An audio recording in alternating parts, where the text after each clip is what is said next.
Na kutoka CGTN kimataifa, hii ni Nuru ya Mashariki tuliokuandalia. Kenya yachangamkia fursa za biashara katika maonyesho ya Canton, China. Madaktari vijana wajadili faida na changamoto za akili bandia katika sekta ya afya. Na polisi Shenzhen watumia droni saa 24 kudhibiti usalama wakati wa mechi za ligi kuu ya China mwaka huu wa 2026. Kwa hayo na mengine mengi, karibu kwenye Nuru ya Mashariki. Jina langu ni Jacob Mogoa. Usiondoke.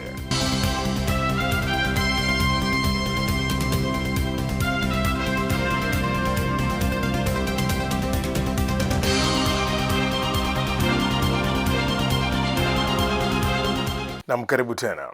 Maonyesho ya Canton ya China yaliyomalizika siku ya Jumanne wiki hii yametoa fursa muhimu za ushirikiano wa kibiashara kati ya China na Kenya. Miongoni mwa maelfu waliohudhuria maonyesho haya makubwa ya kibiashara duniani ni wafanyabiashara kutoka Kenya. Tom Njala ana maelezo zaidi. Yakiendelea kuanzia tarehe 15 mwezi Aprili hadi tarehe 5 mwezi Mei mwaka huu katika jiji la Guangzhou kusini mwa China, toleo la 139 la maonyesho ya Canton Fair lilivutia idadi ya rekodi ya zaidi ya waonyeshaji 32,000. Waonyeshaji hao waliwasilisha bidhaa mbalimbali zikiwemo vifaa vya kielektroniki, mashine, afya, mitindo, bidhaa za matumizi ya kila siku pamoja na suluhisho za kisasa za viwanda vya teknolojia ya juu. Everything is excellent. It's just perfect. I believe what I've seen in this Canton Fair is not what I had even imagined. So why not, if I intend my business to grow and also tap into new markets, then the only way is through the Canton Fair.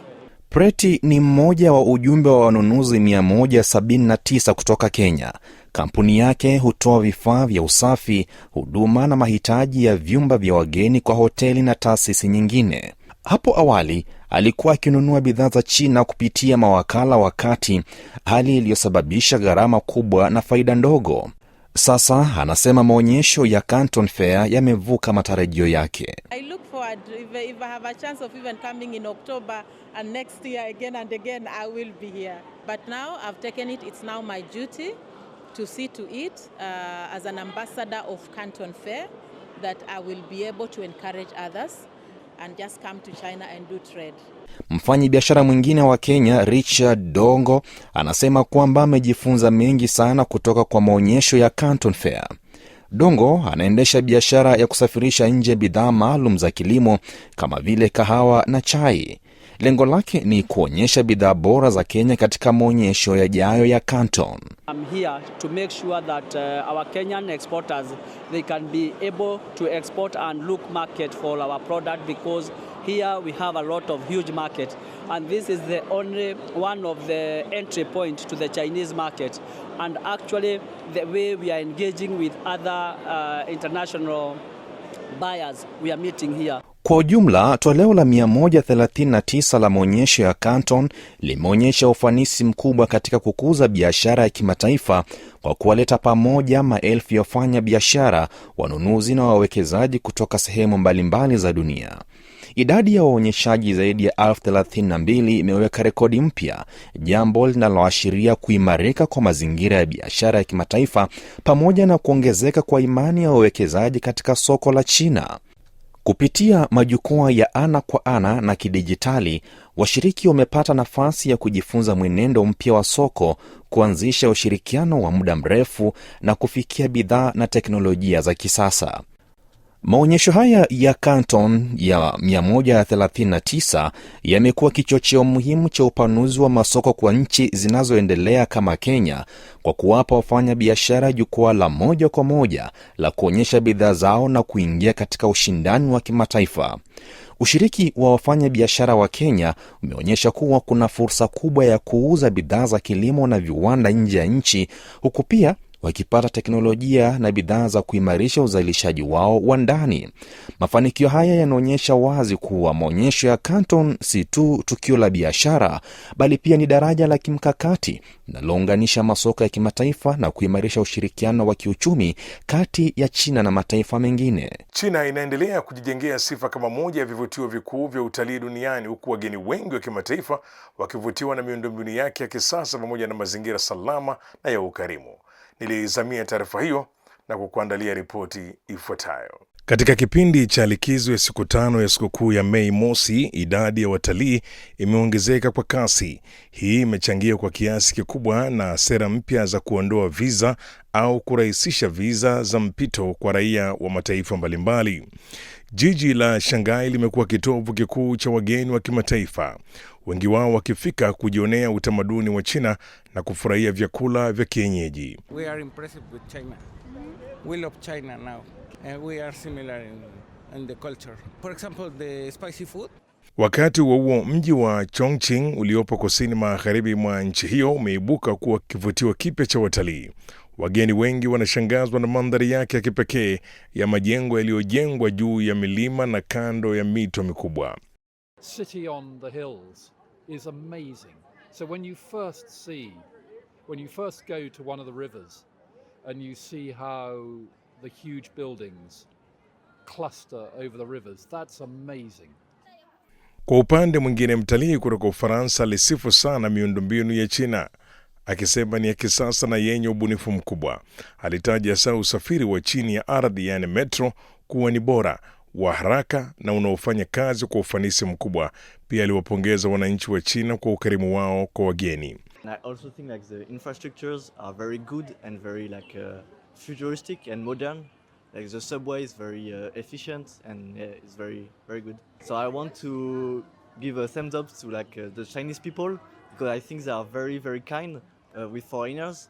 Like every Chinese people I met in Shanghai here, they always are very friendly. Mbali na vivutio vya utalii na maendeleo ya miundombinu, wageni wengi wameelezea kuridhishwa na tabia njema ya wananchi pamoja na kiwango cha juu cha usalama wanachokihisi wanapokuwa nchini humo. Polisi katika mji wa Shenzhen kusini mwa China wameanzisha doria za droni zinazofanya kazi saa 24 ili kuimarisha usalama wakati wa mechi za ligi kuu ya China mwaka huu, kufuatia ongezeko kubwa la mashabiki na msongamano wa watu. Simiyu Njala anatueleza zaidi. Hatua hiyo imekuja baada ya klabu ya Shenzhen Xinpengcheng kuifanya uwanja wa michezo wa Shenzhen kuwa uwanja wao wa nyumbani kwa msimu wa 2026 wa ligi kuu ya China. Mechi hizi zimekuwa zikivutia zaidi ya mashabiki 10,000 kwa kila mchezo, hali inayosababisha msongamano mkubwa wa watu pamoja na changamoto za usafiri, hivyo kuongeza shinikizo kwa vyombo vya usalama. Katika juhudi za kuhakikisha usalama, polisi wanatumia droni zinazoruka zaidi ya mita 100 angani kufuatilia hali ya umati wa watu kwa wakati halisi. Kabla ya kuanza kwa mechi, maafisa kama Wang Yuan pamoja na timu yake hujiandaa kwa kugawana majukumu mahususi. Mmoja huendesha droni, mwingine hufuatilia data za uchunguzi, huku watatu wakiratibu mawasiliano na polisi walioko ardhini. Kupitia teknolojia hii, ndani ya dakika 3 tu, taarifa zilifikishwa, matangazo yakatolewa kupitia vipaza sauti na askari wa ziada wakafika eneo hili. Hatua hiyo ilisaidia kudhibiti umati na kuzuia hatari yoyote kutokea, huku mashabiki wakianza kutawanyika kwa utaratibu. Polisi wanasema matumizi ya droni yameongeza ufanisi wa usimamizi wa usalama na kusaidia kuzuia matukio hatari wakati wa mikusanyiko mikubwa ya watu. Na matumizi ya akili bandia yanaendelea kubadilisha sekta ya afya duniani, yakileta matumaini ya kuboresha huduma, lakini pia kuibua maswali kuhusu mipaka yake. Madaktari vijana kutoka China na Marekani wamejadili kwa kina nafasi ya teknolojia hiyo, wakisisitiza umuhimu wa ushirikiano wa kimataifa katika kuhakikisha inatumika kwa ufanisi. Ronald Mutie anatueleza zaidi. Madaktari vijana kutoka China na Marekani wamekutana katika hospitali moja ya Ruijin jijini Shanghai kwa mazungumzo ya afya ya vijana yaliyojadili matumizi ya akili bandia katika tiba. Washiriki wanasema kwamba AI inasaidia katika ufuatiliaji wa afya kwa wakati halisi, uchunguzi wa magonjwa na mafunzo ya kimatibabu. Sylvia Rajeva kutoka kituo cha tiba cha Beth Israel Deaconess anasema kwamba akili bandia inaweza kusaidia sana katika huduma za dharura na kupunguza mzigo wa kazi kwa wahudumu wa afya. AI can be incredibly helpful for example, early warning detection systems, alerting emergency medicine physicians to patients that may have sepsis. Similarly, AI can be incredibly helpful in reducing the burden of documentation for providers that are managing critically ill patients and helping us to synthesize from the patient chart the clinical decisions that have been made. Jean Jiabin wa hospitali ya Rujin anasema kwamba akili bandia inaweza kupunguza makosa ya upasuaji kwa kutabiri matatizo kabla hajatokea. AI is the calculation from lots of data, and with that we can decrease our error during our surgical life. For example, using this calculation, we can predict the potential complication after this kind of procedure. Then I can choose another one. Hata hivyo, wataalamu wanakiri kwamba madaktari bado ni muhimu. Georges Magonis anasema kwamba akili bandia ina nguvu katika uchambuzi wa picha, lakini bado ina mipaka katika maamuzi ya kimatibabu. Radiology, of course, and also pathology, digital imaging pathology. So in those two fields, and every field that is mostly about interpreting images, I think AI is superior than, at least superior than the average doctor. But in other fields, actually in my field, it doesn't really help yet, which is the field of guiding clinical decision-making in surgical oncology. AI is a great tool, but has to be led by the physicians. At this stage, AI does not have the clinical intuition or the creativity that is needed to lead clinical decision making. Rajeva anaongeza kuwa madaktari wana jukumu muhimu lisiloweza kubadilishwa. One of my fundamental roles in the ICU dealing with patients and families is to translate complex medical topics into a patient-specific context that takes into account not just their medical condition, but their values and their family's values. So I think that, a physician will always be interpreting these data and applying it to the particular patient. That's a fundamental role of a physician that I think cannot necessarily be taken away by machine learning or AI. Mazungumzo haya pia yalijadili umuhimu wa ushirikiano, huku yakionyesha kuwa kuchanganya nguvu ya China na Marekani kunaweza kusaidia kuendeleza huduma bora za kiafya. I'm really impressed by the blend of tradition and high tech in China. On the other hand, US has a long tradition in biomedical research, so I think there could be a blend of sharing data, of sharing ideas, sharing infrastructures to advance precision medicine for both Chinese and US people. Mkoa wa Xinjiang ulioko kaskazini magharibi mwa China unatumia mandhari yake ya asili pamoja na urithi wake mkubwa wa utamaduni kuimarisha maendeleo ya utalii. Idadi ya watalii imeongezeka kwa kasi kubwa kutoka milioni 191 mwaka 2021 hadi zaidi ya milioni 300 mwaka 2024. Haya basi, kwa mengi zaidi ni katika sehemu yetu basi ya Ifahamu China na Zakia Pong.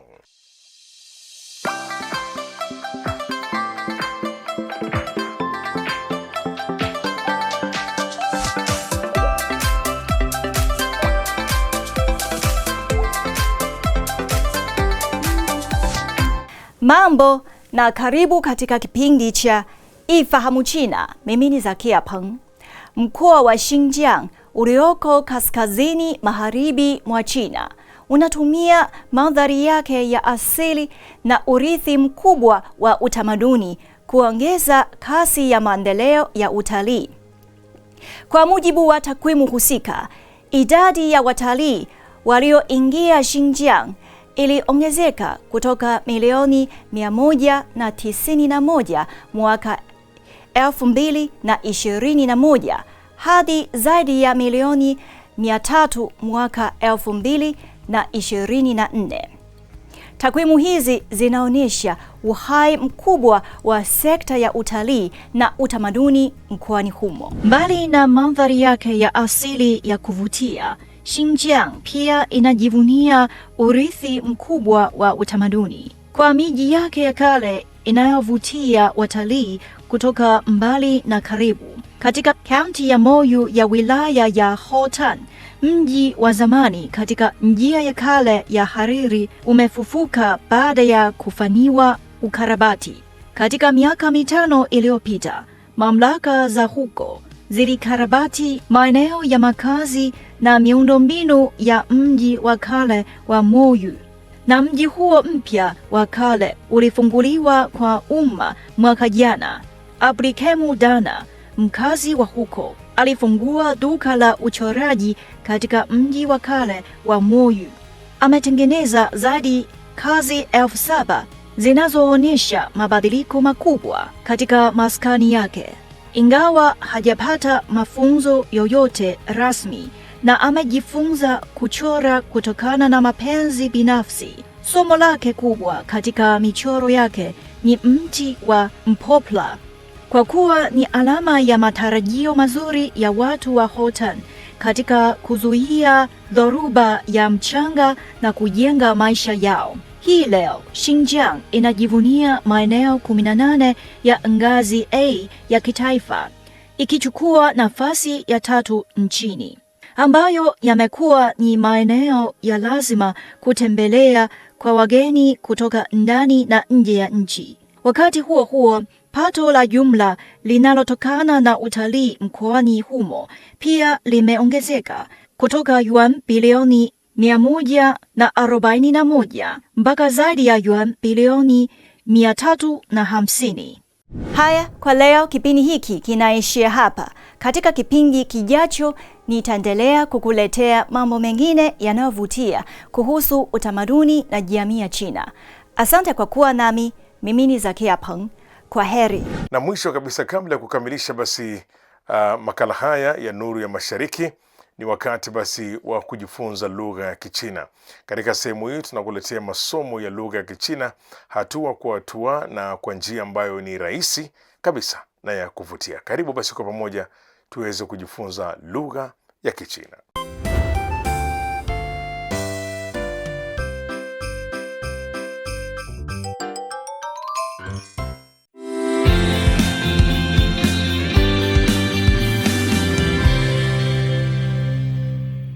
Mambo, karibu katika darasa la Kichina la YCT. Somo la YCT ni mfumo wa mafunzo ya lugha ya Kichina unaoongoza watoto kujifunza Kichina kwa ufanisi na kuinua kiwango chao cha uelewa wa lugha ya Kichina kwa pande zote. 第7课，这是谁的狗？ Sikiliza rekodi na usome. 狗狗，鱼鱼，鸟鸟。 Sasa tutajifunza maneno mapya. Tafadhali soma baada ya sauti zilizorekodiwa. 这那多这儿那儿看。 Kinachofuata tuangalie matumizi ya maneno haya. 这 Tafadhali jibu swali langu. 这是谁的狗？ 这是他的狗。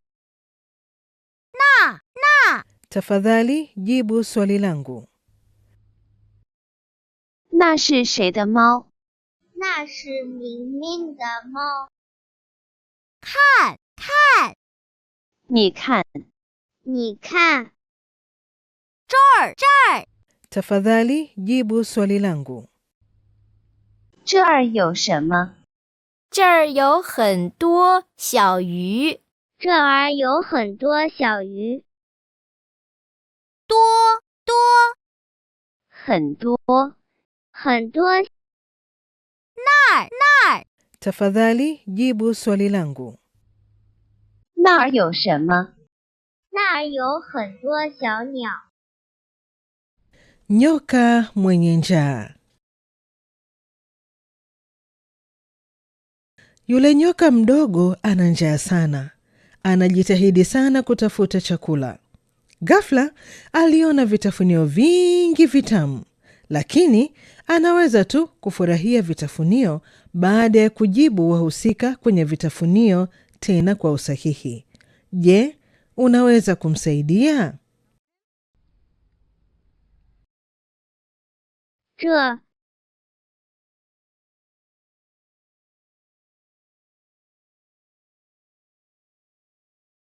那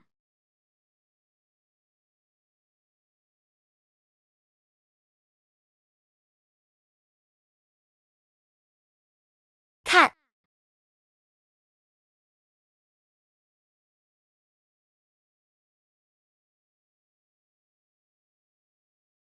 多。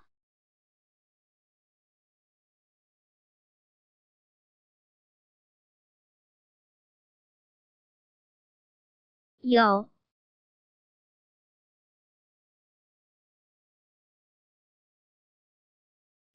Hakuna chakula kizuri kilichobaki.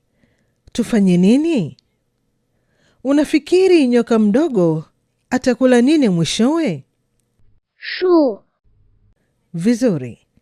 Labda alikuwa na njaa sana, hivyo alikula miti yote.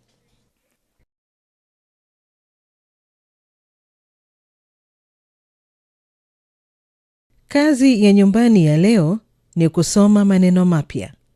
Kesho tutaendelea kucheza michezo ya maneno. Kufikia hapo ndipo tunapokamilisha makala haya ya Nuru ya Mashariki.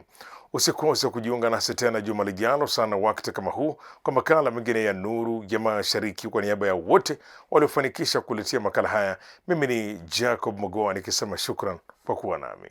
Kwa taarifa zaidi kuhusu China, unaweza kutembelea tovuti ya CRI Kiswahili na marafiki_CN kwenye Facebook. Pia unaweza kupakua app ya Cheche kwenye Google Play na Palm Store.